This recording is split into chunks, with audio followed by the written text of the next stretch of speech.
আর্জি করে নারকীয় ঘটনা, তার জন্য প্রতিবাদ হচ্ছে। তবে একলা চলো একলা চলো একলা চলো একলা চলো রে। Good morning family. সকাল গরম জল কি বলতো, লেবু জল প্রথমেই তো খেতে পারবো না, একটু অ্যাসিডিটির সমস্যা আছে, এটা দেখেই স্টার্ট করি। আজকে ওদিকটা বস না, আমি এখানটা বসে পড়েছি। Hello guys, good morning, welcome back in জলসাচি। সকালে উঠে আমি এডিটিং করেছি, একটা শর্ট বানিয়েছি, তারপর সেটআপ দেখে তোমরা জেতার কথা একদম চিন্তাও করোনি। সকাল সকাল আমরা একটা ডান্স শুট করে নিয়েছি। যেমনটা কালকের ভিডিওতে বলেছিলাম, আজকে আমার প্রোগ্রাম আছে, আর প্রোগ্রামটা সকাল সকাল হচ্ছে। আমি একটার সময় পৌঁছে যাব সুভাষ উদ্যান মাঠে, তাই এর জন্য আমাকে 12টায় রেডি হয়ে বেরোতে হবে। কোথায় হচ্ছে? সায়েন্স সিটিতে। তার উপর না পুরো চাপ পড়ে যায় আমাকে দিয়ে নাচ করালে, বা তোমাদের ওটার প্রতি, ওই কালকে সস্টার প্রতি এত ভালোবাসা পেয়েছি না, আর এমন এমন কমেন্ট পেয়েছি না। পরের দিনই আমরা আবার শুট করছি। আমি হাউস কোটটাও চেঞ্জ করে দিলাম, বাড়িগুলো এবার তো একটু হলেও নষ্ট হয়ে যাচ্ছে। কাজ হচ্ছে এই লম্বা গাছটাকে আবার বাড়ির ভিতরে নিয়ে যাওয়া। ভিডিওটা শ্যুট করলাম, ওই ভিডিওটা এডিটিং করছিলাম, এডিটিং কমপ্লিট হয়ে গেছে। এবার আমার মনে হচ্ছে যে আমি একটু নাচটা প্র্যাকটিস করে নিই, কারণ যে দুটো নাচ আমরা আজকে করছি কালকে তার আগের দিন গিয়ে তুলেছি। একটু নার্ভাস বলবো, হ্যাঁ, কারণ বন্দে মাতারামটা নিয়ে কি করব কি জানি। ওই প্রোগ্রামে যাবে না, সো একটু টিফিন বানিয়ে দেওয়া হবে, নামেই আমি করছি। জোগাড় যাতে সমস্তই মায়ের করা। চিন্তা করো আমি কিরকম ও লেভেলের রাঁধুনি। আলুর দম শেষ হতে যায়, আমার মনে পড়েছে যে তেজপাতা দেওয়া হয়নি। মাকে জিজ্ঞাসা করলাম, মা বললো এর ওপরেই দিয়ে দেবে। রান্না করতে এলেই না মায়ের আড়াল কম্ব বাড়া করে দিই। তো আমি বললাম ওদিকে তরকারিটা তুমি সামলাও, লুচিগুলো এখানে আমি বেলে দিচ্ছি, ঝটপট হয়ে যাবে। তার আবার টাইম দিয়ে বেরোতেও তো হবে। বাবা জামা কাপড় বেরিয়ে গেছে, এনে।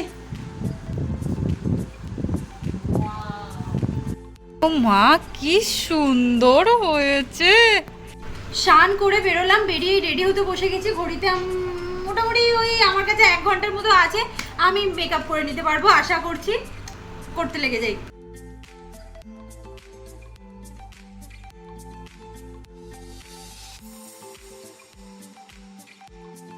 বড় বড় টানা টানা চোখ, আই মেকআপ করা হয়ে গেছে। দিয়ে দেখ, এত বড় চোখ কেন, খুব বড় লাগছে রে। মেকআপ পুরোপুরি কমপ্লিট হয়ে গেছে, আমি জাস্ট চুলটা বাঁধবো। মুখটা মনে হয় আজকে একটু বেশি সেজে ফেলেছি। তো আমার হেয়ার স্টাইলারের স্টাইলিং কি?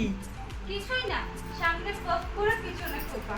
এই এবার না তোদের চুল বাঁধাটা তোরা একটু চেঞ্জ কর। চুল বাঁধা, মেকআপটাও, মেকআপটা আসলে নাচের মেকআপ এরকমই হয়। বহুত করে দেবো। আজকেও কি দুর্গা হচ্ছে? না না, আজকে দেশাত্মবোধ লাগছে, খুব সুন্দর লাগছে। হ্যাঁ, মাকে কোনো সময় খারাপ বলতে শোনা যাবে না। এর ভিতরে না কিছু ছোট ছোট গাছের ডাইরেকশন গুলো চেঞ্জ করতে হবে, তখন তাড়াহুড়োতে লাগিয়ে দিয়েছি। এখন না সাইকেলটা বের করতে প্রচন্ড অসুবিধা হয়। বর্ষাকালে না করলেই নয়, পরে তো গাছগুলো ধরবেও না। গাছ বলতে সমস্ত গাঁদা গাছগুলো ওদিকে শিফট হবে, আর চন্দ্রমল্লিকা গুলো এদিকে আসবে। গাঁদা গাছগুলোই শুধু শিফট করতে পেরেছি। এখানে এমন একটা মেঘলা রোদ না, জাস্ট নেওয়া যাচ্ছে না। আয় আয়, আসবি তো। ফুল সে ঠিক আছে, ঠিক আছে তো, দেখে নে।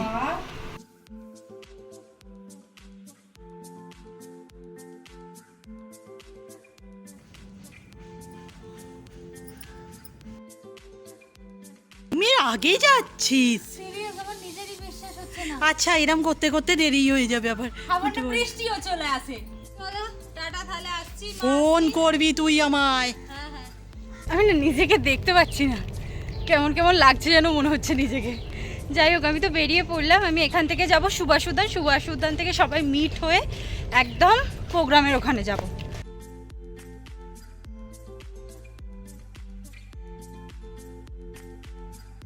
রুম্পা বেরোলো, এক মুহূর্তে ওয়েদারটা পুরো চেঞ্জ, হালকা হালকা বৃষ্টিও হচ্ছে। দুদিন পর এই ফুলটা ফুটেছে, সকাল থেকে কারো চোখেও পড়েনি।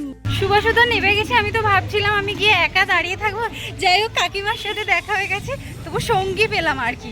খুব জোরে বৃষ্টি আসবে বলো, মারাত্মক জোরে। প্যান্ডেল শুরু হয়ে গেছে।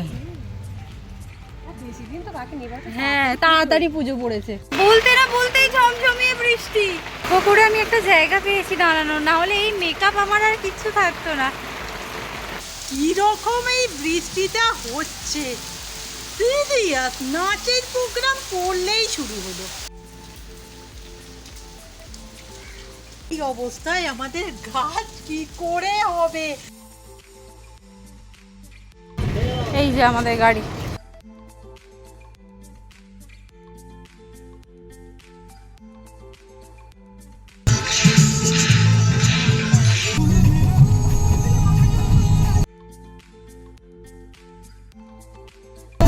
একটুখানি ঘুমিয়ে নেব, কিন্তু গান যা চলছে ঘুম আসবে না।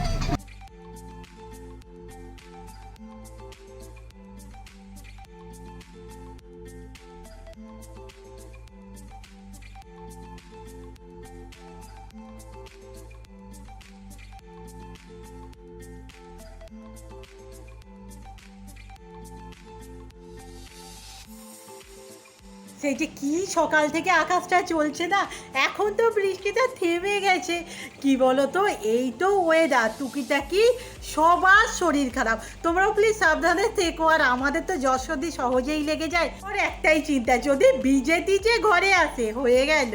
গাড়ি থেকে নামলাম, উফ কতক্ষণ লাগলো বাবা।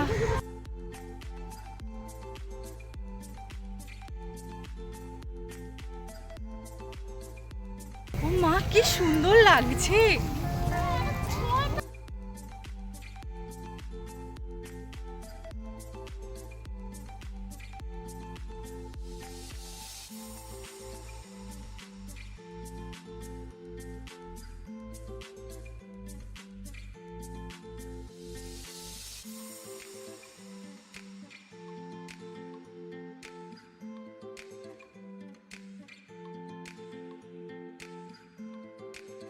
না, ইভেন্টে যাওয়ার সময় ট্রেনে মানে যাবার সময় আমরা প্রচুর কেনাকাটা করেছিলাম।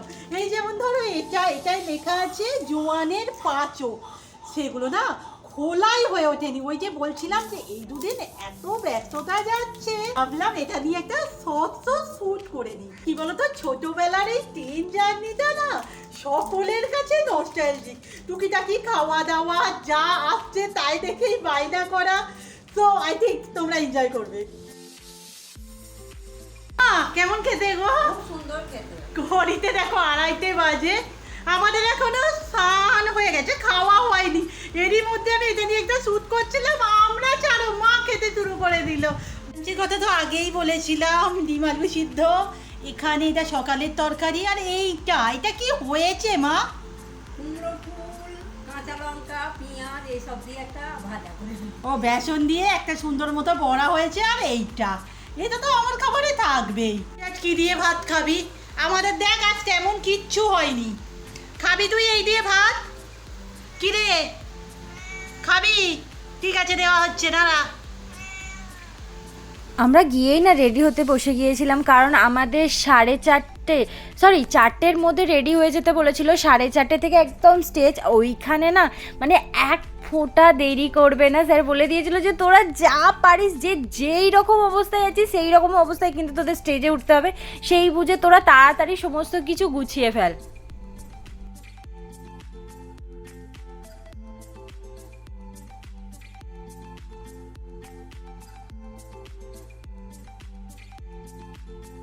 রেডি হয়ে গেছি। রেডি হয়ে গিয়ে আমরা মানে স্টেজ একটুখানি দেখেও এসেছি কীরকম কী জায়গা হবে না হবে।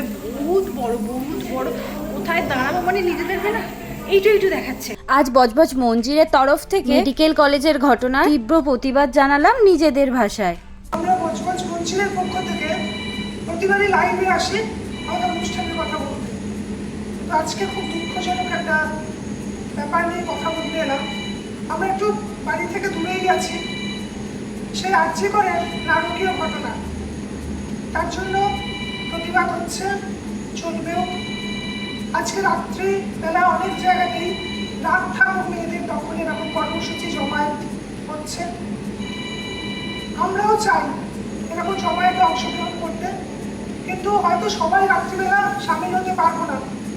কিন্তু এরকম নারকীয় বৈশাখিক ঘটনায় প্রতিবাদ জানাই এবং জাতি ধর্ম যে কোনো রাজনৈতিক দল নির্বিশেষে এর সঠিক সুবিচার হোক এটা আমরা কামনা করি। কারণ আমি সারা বছর এরকম মেয়েদের নিয়েই, সন্তান সহ আমার মেয়েদের নিয়ে আমি কাজ করি, ছেলেরাও আমার প্রতি কাজ করে, এবং আমি চাই সবসময় মেয়েরা নির্ভয়ে রাস্তাঘাটে চলাফেরা করতে পারে। আমি আবারও বলছি, যারা পারবো অবশ্যই যাবো, যারা পারছি না তাদের জন্য ক্ষমা প্রার্থী। আমাদের যেহেতু পরপর অনুষ্ঠান আছে তার পরশু, তাই বলছি সঠিক সুবিচার হোক, কর্মসূচি সফল হোক এই কামনা করি। এটা চাই, এর যেন প্রতিকার আমরা খুব শক্ত জানতে পারি।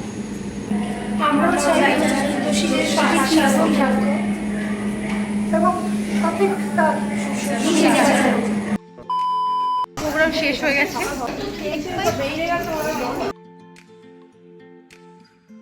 ওইকাল ইন্ডিপেন্ডেন্স ডে না ছোটোখাটো করে ফ্ল্যাগ তোলার ব্যবস্থা করা হয়েছে। মায়ে ইটগুলো পরিষ্কার করে দিচ্ছে। ইটগুলো তো ঠিকই ছিল, আসলে বয়সার আগে দেখেছিলাম, বৃষ্টিতে একটু শ্যাওলা মতো পড়ে গেছে, ঠিক আছে কাজ চলে যাবে। তো এই জায়গাটাতেই করবো তো ঠিক করে আছি, বাট এবছর না কোনো রকম কিছু জোগাড় হয়নি। আর যে হারে বৃষ্টি হচ্ছে, এমনিতেই তো 15 আগস্ট বৃষ্টি হয়, এইভাবে বৃষ্টি হলে না আমাদের ক্ষেত্রে চাপ হয়ে যাবে। এই মধ্যে বিকেলে তো টিউশন আসবে, আর আমি নয় আগের বছর ওই স্ট্যান্ডটা ফ্ল্যাগটা কোথায় রেখেছি মনে করে উঠতে পারছি না।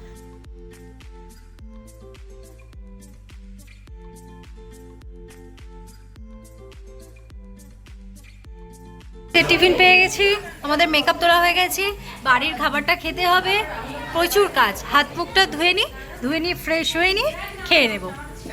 আর আমি সুন্দরীকে নিয়ে যাচ্ছি আজকে আমার বাড়িতে। ধরে না খিদে পেয়েছে বাড়িতে, কেউ এখানে না এত নেটওয়ার্কের প্রবলেম হচ্ছে যে আমি বাড়িতে ফোনও করতে পারছি না। আমি জাস্ট জানিয়ে দিয়েছি যে আমি প্রোগ্রামে ঢুকে গেছি, প্রোগ্রাম করছি। বল আচ্ছা, তো এবার আমি খেয়ে নেব, খিদে যাচ্ছে। আমার মা এখানে প্যাক করে দিয়েছে, এই যে মায়ের লুচি তরকারি, এখানে আছে কাকিমার লুচি তরকারি, রোজ চেটে পুটে সাবার করে দিলাম। সিরিয়াস আমারও খালি ব্যাগে ঢুকিয়ে দিয়েছি। প্রচন্ড খিদে পাচ্ছিল, প্রচন্ড। আজকে আমাদের হাঙ্গার জেগে গেছিল। তরকারিটা কেমন হয়েছে? দিদিকে কিছু থ্যাংক ইউ বলে দে, দিদি করে দিয়েছে। এই কাল সকাল 9টা, ঠিক আছে? আর ঝিলিক ফুল মনে থাকবে। তো ফিরতে দেরি হবে, হয়তো ওকে আনতেও যেতে হতে পারে। সো আমি রাতের খাবারটা খেয়ে নিলাম। সারা বাড়ি তোলপাড় করে ফেললাম। মানে রূপা না যখন নাচে গিয়েছিল তখন বলে গিয়েছিল দিদি পতাকাটা খুঁজে রাখি। এবার মা শুনে ওটা বিছানায় বের করে রেখেছে, আর আমি আলমারির চারিদিক খোঁজাখুঁজি করছি। শেষে এই সবে জয়শ্রী বললো যে বিছানাতে আছে।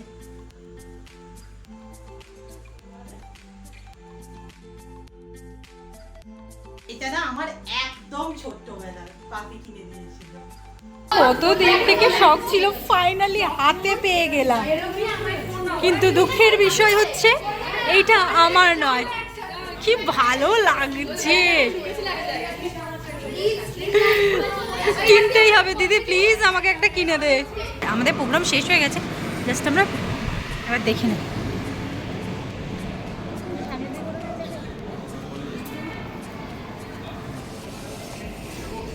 যদি তোর ডাক শুনে কেউ না আসে তবে একলা চলো রে।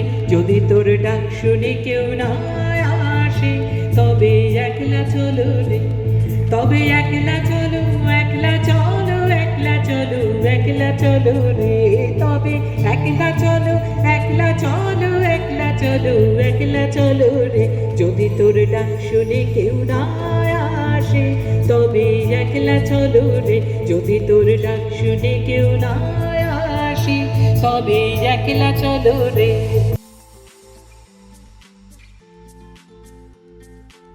গাড়িতে উঠবো, চলো।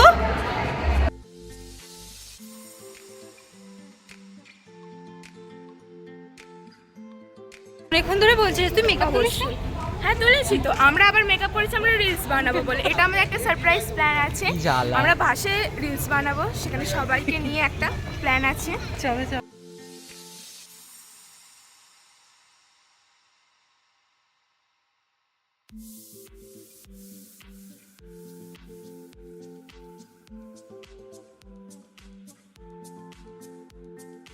শুধু নেমে গেছি, এবার এখান থেকে অটো পূজালি নেমে গেছি, বাড়ির দিকে যাচ্ছি। বাড়িতে ফোন করে দিয়েছিলাম যে আমার এরকম গলাটা ধরে গেছে, বলছে ঠিক আছে তুই সাবধানে বাড়ি ফের আয়। হ্যাঁ ঠিক আছে।